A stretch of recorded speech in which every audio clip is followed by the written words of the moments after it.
saya, Dewa Ngurah Ferda Saskara, Cikunci Angkatan 9, Kabupaten Tulang Bawang.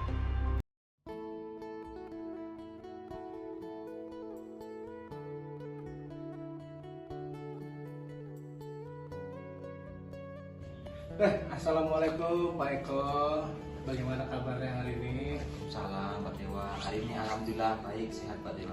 Baik, saya akan mengadakan supervisi kepada Pak Eko. Itu tujuannya untuk apa?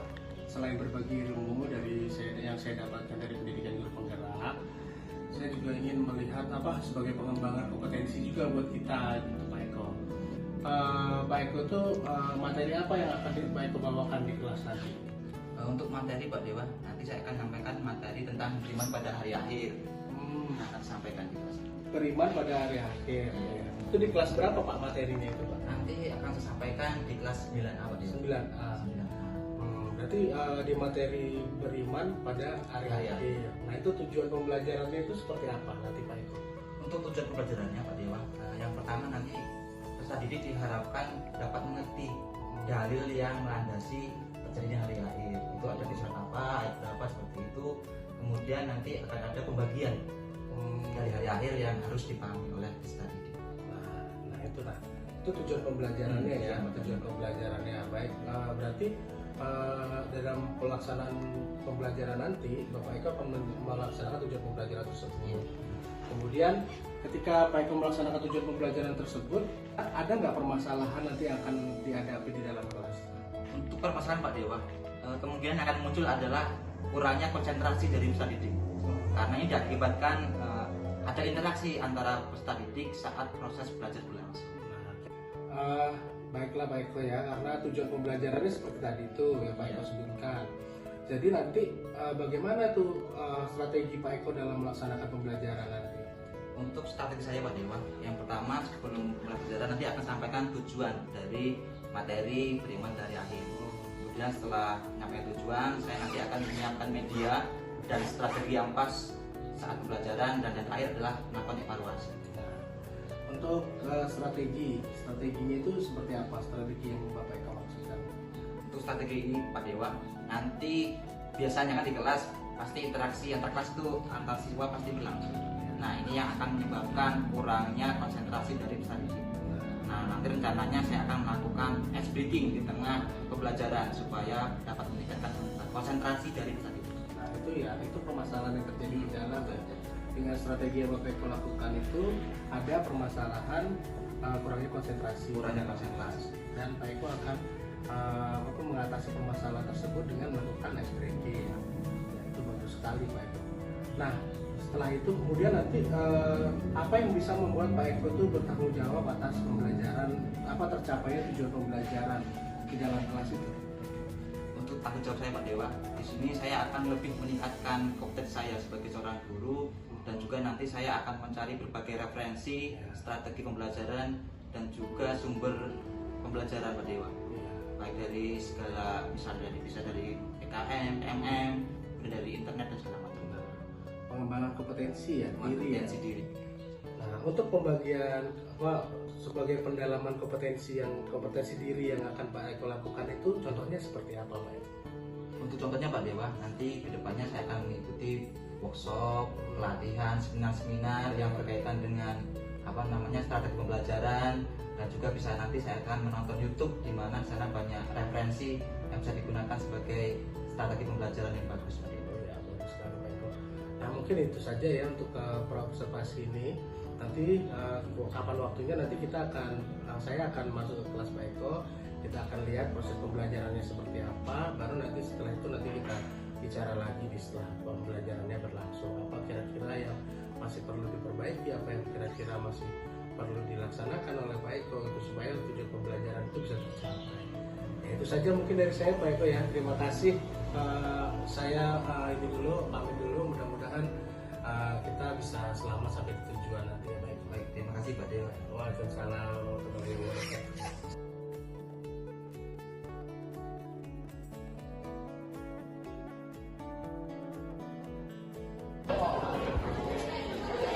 Bagaimana Pak Eko? Sudah siap melaksanakan pembelajaran di kelas? Insya Allah sudah siap. Ayo kita mulai.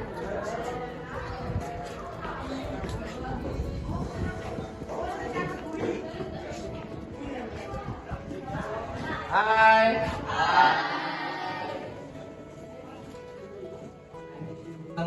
silakan tempat kelas untuk memimpin doa terlebih dahulu. Semua siap. Berdoa mulai. Berdoa selesai. Beri salam.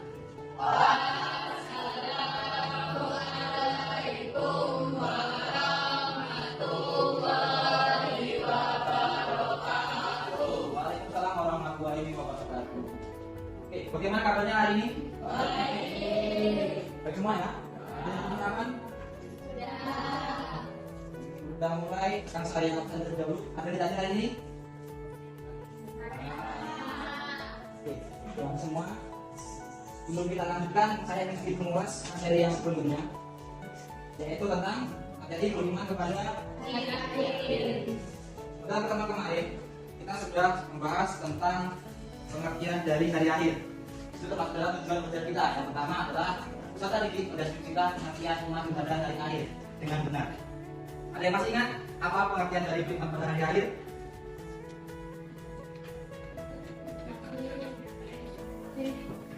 Coba ada satu orang yang berani menyampaikan pengertiannya dengan keras. Coba bisa silakan. Pengertian iman kepada hari akhir adalah mempercayai dan meyakini akan adanya kehidupan yang kekal dan abadi setelah kehidupan yang fana di dunia ini. Manusia harus percaya bahwa pada suatu saat nanti dunia yang kita huni beserta isinya ini akan hancur lebur. Oke, bagus ya. Ya bos,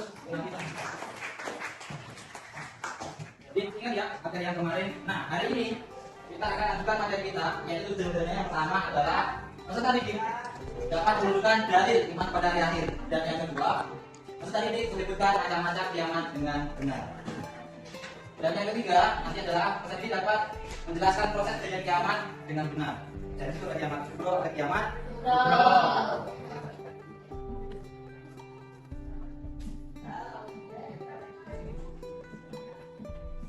Untuk dalil nantinya itu ada di dalam surat.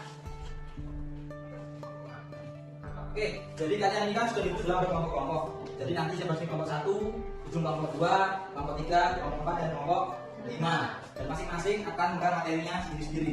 Untuk kelompok 1, nanti silakan kalian cari tahu pengertian dari alam barzah. Yang kedua, kelompok 2, silakan kalian mencari pengertian dari yaumul ba'ats.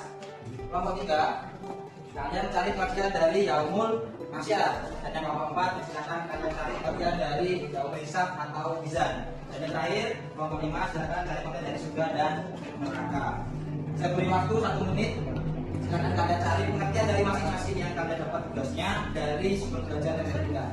Silakan.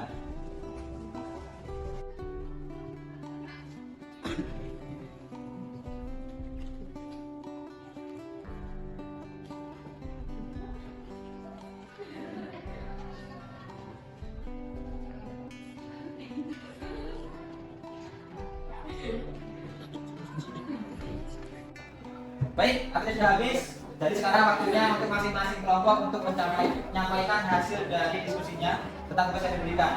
Nanti salah satu dari perwakilan kelompok silakan menyampaikan hasilnya. Dimulai dari kelompok 1, silakan. Sampaikan nama dan kelompok berapa ya. Saya Ilan Hidani dari kelompok 1 ingin menyampaikan pengertian alam barzah. Alam barzah adalah batas antara alam dunia dengan alam akhirat dan juga alam kubur. Dengan kata lain, alam barzah dapat dinamakan sebagai tempat singgah menuju alam akhirat. Oke. Dihapus untuk kelompok 1. Tadi kelompok 1 sudah menyampaikan hasil diskusinya, bagus. Tapi untuk kelompok yang lain nampaknya kurang fokus. Banyak yang masih sering ngobrol dengan teman-temannya, dengan kelompoknya, sehingga tidak memperhatikan apa yang disampaikan dari kelompok 1. Nah, untuk agar fokusnya kita, saya di sini punya permainan. Nama permainannya adalah tepuk nyamuk. Jadi silakan berdiri masing-masing. Boleh menghadap ke sini. Ada teman semua. Oke, nama permainannya adalah tepuk nyamuk. Jadi langkah yang pertama, tangan kiri di depan. Tangan kiri di depan, tangan kanan di atas. Kalau saya bilang tepuk nyamuk berarti ditepuk. Bisa ya? Ulangi. Tangan kiri di depan, tangan kanan di atas. Tepuk nyamuk. Sekali lagi. Tepuk nyamuk. Nah, sekarang masing-masing kelompok buat lingkaran. Gitu aja. Ini mejanya. Jadi Tadi kalau tepuk nyamuk, tangan kiri di depan, tangan kanan di atas. Nah sekarang kalau saya bilang tepuk nyamuk kanan, berarti kalian tepuk yang temanmu sebelah. Nah, kalau saya bilang tepuk nyamuk kiri, berarti kalian tepuk yang teman sebelah kiri tangannya ya. Kan tangan depan. Kalau tepuk yang kanan, tangan tangannya yang sebelah kanan. Kalau yang kiri tangannya sebelah kiri. Nanti bisa dimulai? Nah. Yang belakang bisa kami? Bisa. Yuk kita mulai. Tepuk nyamuk. Kalau tepuk nyamuk baru kalian sendiri. Nanti kalau saya bilang tepuk nyamuk kanan baru temannya yang sebelah kanan. Kita mulai. Tepuk nyamuk. Tepuk nyamuk sebelah kiri. Sebelah kiri sebelah mana? Lagi. Tepuk nyamuk. Tepuk nyamuk sebelah kanan. Bisa ya? Nah sekarang jika tangan kanan depan kiri temanmu terkena, yang kena tepuk dari temannya berarti gugur. Jadi saat kalian nepuk, tangannya disembunyikan yang kiri, tangan kiri. Jangan sampai kena sama temannya. Bisa? Siap? Perhatikan instruksinya. Tepuk nyamuk. Tepuk nyamuk kanan. Ada yang kena? Ada yang kena? Jujur ya, kalau yang kena langsung jujur ya. Lagi. Tepuk nyamuk. Tepuk nyamuk sebelah kiri.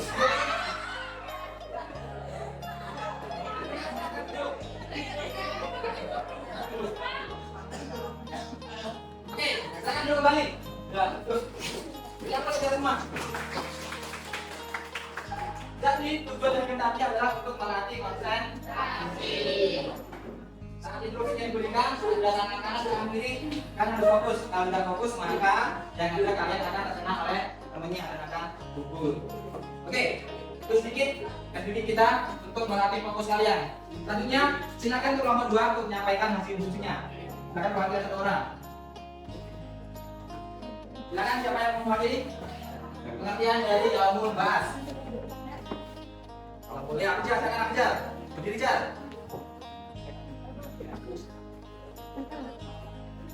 Yaumul Ba'ats adalah hari dibangkitkan semua makhluk hidup setelah mengalami kematian dan kebinasaan akibat peristiwa kiamat. Oke, terima kasih, Jar. Berikut, Jar. Selanjutnya, kelompok 3 yang mewakili silakan menyampaikan hasilnya. Juga, silakan Dik. Tentang Yaumul Masyar.